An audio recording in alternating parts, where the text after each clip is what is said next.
Sejak saat pertama melihat senyumannya, jantung berdebar-debar. Inikah pertanda? Namun ternyata salah. Harapanku pun musnah sejak aku melihat kau selalu dengannya.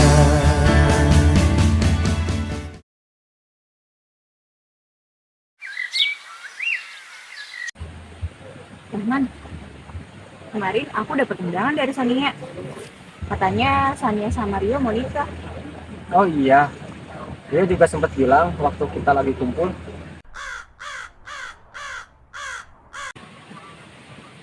Teman, Iya, menurut kamu cinta itu apa sih? cinta itu ya seperti kita, bebas, lepas, tanpa beban, segala hal yang membuat kita senang. Ya seperti kita ini. Menurut kamu nikah itu cinta bukan sih? Gak tahu deh ya, Mas Herman aja sama Tante Dewi belum 1 tahun menikah udah cerai. Jadi menurut kamu nikah itu bukan cinta? Terus hubungan kita gimana ujungnya? Sabar, terus maunya gimana? Ya datang lah ke rumah. Oke, besok aku datang ke rumah kamu. Serius. Ada tapak aku yang bercanda. Pernikahan tuh gak semudah yang kalian bayangkan. Loh, jadi bunda nolak? Tunggu sebentar. Kamu suka sholat 5 waktu? Subuh saya suka kesiangan tante, jadi sholat subuh saya suka ketinggalan. Kamu sholat aja gak bisa kamu jaga, apalagi anak saya. Perbaiki dulu diri kamu, ini ada brosur. Ini jadi persyaratan untuk mendapatkan anak saya. Saya kasih waktu 3 bulan. Nanti kamu bisa datang lagi ke sini. Kalau perlu, bawa kedua orang tua kamu. Baik, saya terima persyaratannya tante. Dear Tia, demi cinta buat kamu, hari pertama ini terasa sangat berat. Aku bolos sholat subuh. Gak apa-apa ya, susah banget soalnya. Kamu di sana baik-baik kan? Jaga kesehatannya. Jangan keluar rumah sebelum aku keluar dari sini. Salam cintaku. Dear Tia, minggu ini aku mukul Pak Ustadz. Gak apa-apa kan? Habis dia ngeselin sih, tapi aku minta maaf kok. Dear Tia, kemarin aku mau kabur.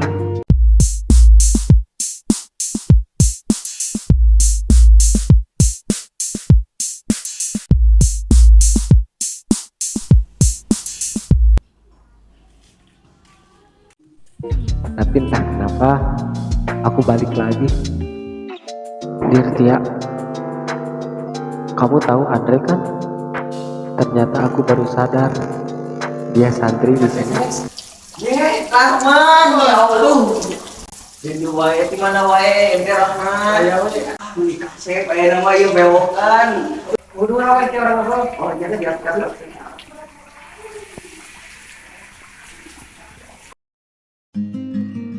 Dear Tia, aku cerita banyak loh sama Andre. Hari ini aku bisa sholat subuh dan sholat 5 waktu. Oh iya, aku masih terngiang-ngiang sama kata-kata Pak Ustaz. Kalau kamu mencintai calon istri kamu, jadikan diri kamu sebagai imam yang baik. Maka cinta kalian kekal tidak hanya di dunia, kalian akan dipersatukan di akhirat.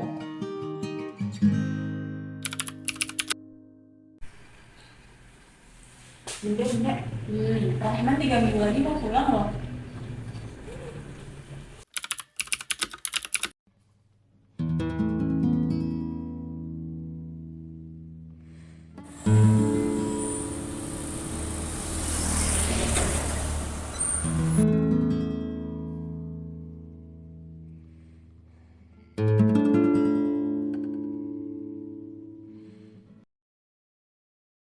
Assalamualaikum. Assalamualaikum. Iya, tunggu sebentar. Dengan Mbak Tia ya. Ini ada kiriman paket Dari siapa ya? dari Mas Rahman. Rahman. Iya, Mas Rahman. Makasih ya. Iya, sama-sama. Dear Tia, minggu ini adalah minggu terakhir aku di sini. Maaf banget ya, aku baru nulis surat lagi. Ada banyak perubahan di sini. Ada banyak perbedaan setelah aku tinggal di sini. Aku besok pergi ke Garut dan gak akan pergi lagi ke Jakarta. Ada hal-hal yang gak bisa aku kendalikan di sini. Ada hal yang gak bisa aku jelaskan hanya sebatas menulis surat dan pergi. Carilah orang yang tepat, orang yang bisa jaga kamu, imamin kamu, nuntun kamu ke jalan yang lebih baik. Namun, satu hal yang harus kamu tahu, Tia.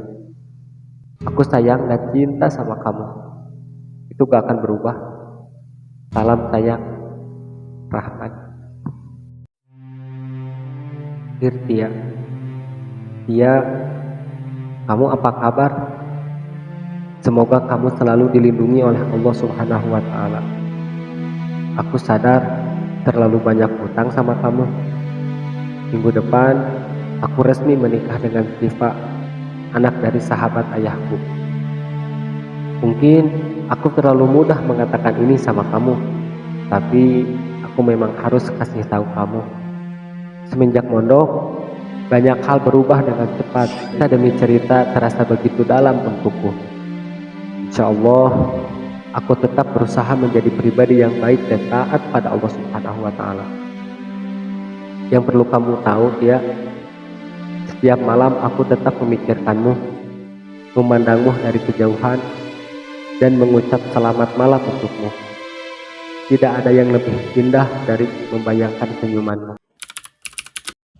Hari itu, tanggal 28 Desember, ibuku datang jauh-jauh dari Garut menemuiku. Sebelumnya aku pernah sekali mengirim surat ke ayah tentang keberadaan dan kabarku. Ibu datang dengan paman saat itu.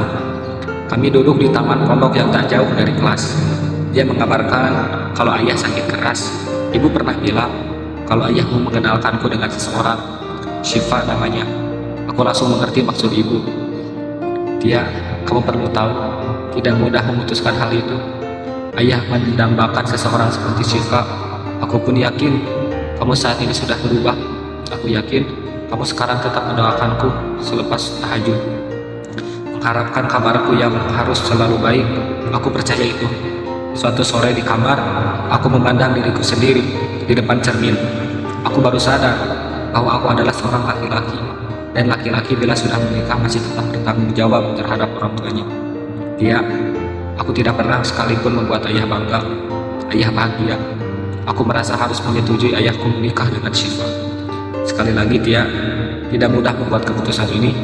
Mengatasnamakan cintaku pada Allah, aku pergi pulang kampung. Tia, terima kasihku padamu tiada tara. Denganmu, perjalananku semakin indah. Semoga kamu terus dilindungi dan diberikan jodoh yang baik dari Allah Subhanahu wa Ta'ala. Salam hangat, Yogi. Salam hangat, Rahman. Denganmu semua air mata menjadi tawa sukaria. Akankah kau selalu ada menemani dalam suka duka?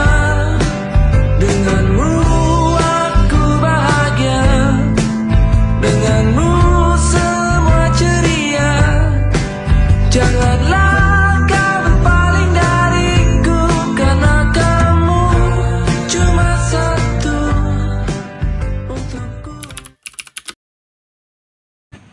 Anggun, sebenarnya aku itu mau dijodohin loh sama anaknya teman ayah aku. Wah, terus gimana sama Rapli? Bukannya dulu dia pernah bilang mau ke jenjang yang lebih serius? Nah, aku juga gak tahu, soalnya kan Rapli dulu pernah bilang ke aku kalau dia itu udah ada rencana buat serius. Tapi sampai saat ini belum ada kepastian tuh dari Raplinya. Aku juga bingung, Gun. Di satu sisi ada Rapli yang udah lumayan deket lama gitu sama aku. Tapi di sisi lain ada Rahman yang udah dijodohin sama ayah aku. Lebih milih dijodohin sih. Menurut Anggun gimana, Gun? Kalau menurut aku ya Sip, mending turuti aja kata orang tuamu. Karena pilihan orang tua itu pasti yang terbaik. Aku tak perlu bahasa apapun untuk mengungkap aku cinta kamu. Aku tak pernah beristirahat untuk mencintai kamu sesuai janjiku.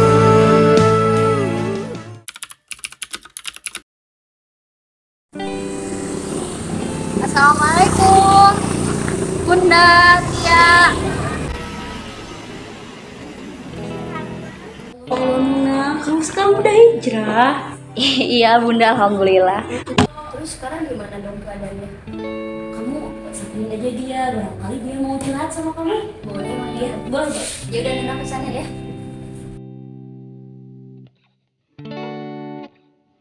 Assalamualaikum. Ya.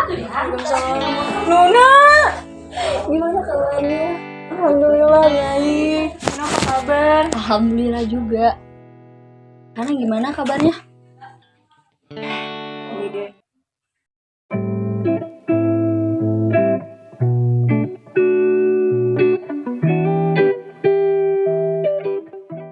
Gitu pokoknya ceritanya. Emangnya Rahman gak mau memperjuangin gitu buat ngeseriusin kamu? Rahman bilang sih itu keputusan yang berat karena kan Rahman mau bagian orang tuanya, jadi Rahman lebih nurut sama orang tuanya untuk dijodoh. Sabar ya Tia, mungkin itu emang bukan yang terbaik buat kamu. Nanti juga insya Allah akan datang sebuah jodoh yang emang bakalan yang terbaik buat kamu. Jadi kamu harus sabar ya. Rafli yang mana ya Bu? Itu loh yang waktu kecil suka main sama kamu, yang anaknya Pak Salman, yang kuliah di Kairo. Tapi sih katanya sekarang dia menetap di sini. Tapi kalau gak nyambung gak apa-apa kok sayang. Bun, kalau Bunda mau, aku mau kok taruh sama Rafli. Ya sayang, kita harap kamu bisa bahagia sama Rafli dan kamu bisa melupakan Rahman. Ini ya Bun. Ibu, perkenalkan saya pamannya Rafli. Maksud kedatangan saya kemari tiada lain untuk mengantarkan keponakan saya ini untuk melamar putri ibu. Ya barangkali berkenan kita ngobrol lebih lanjut dan lebih serius untuk kedepannya.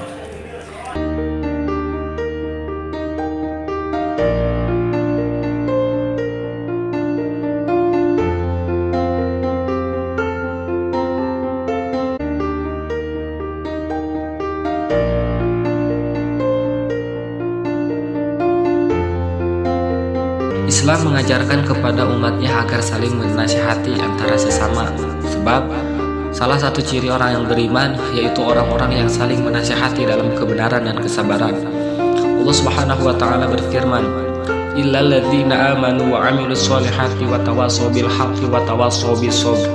Yang artinya kecuali orang-orang yang beriman dan mengajarkan kebajikan serta saling menasihati untuk kebenaran dan saling menasihati untuk kesabaran.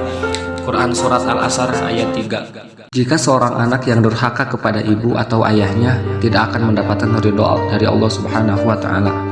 Hadis tentang ridho Allah kepada orang tua diriwayatkan oleh hadis riwayat Tirmizi yang berbunyi, ridho Allah itu tergantung ridho kedua orang tua dan murka Allah juga tergantung kepada murka kedua orang tua.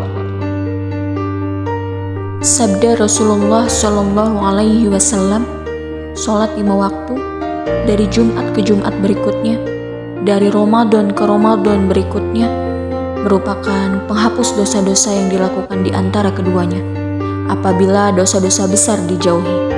Hadis riwayat Muslim. Jika datang kepada kalian seorang lelaki yang kalian ridhoi agama dan akhlaknya, maka nikahilah ia.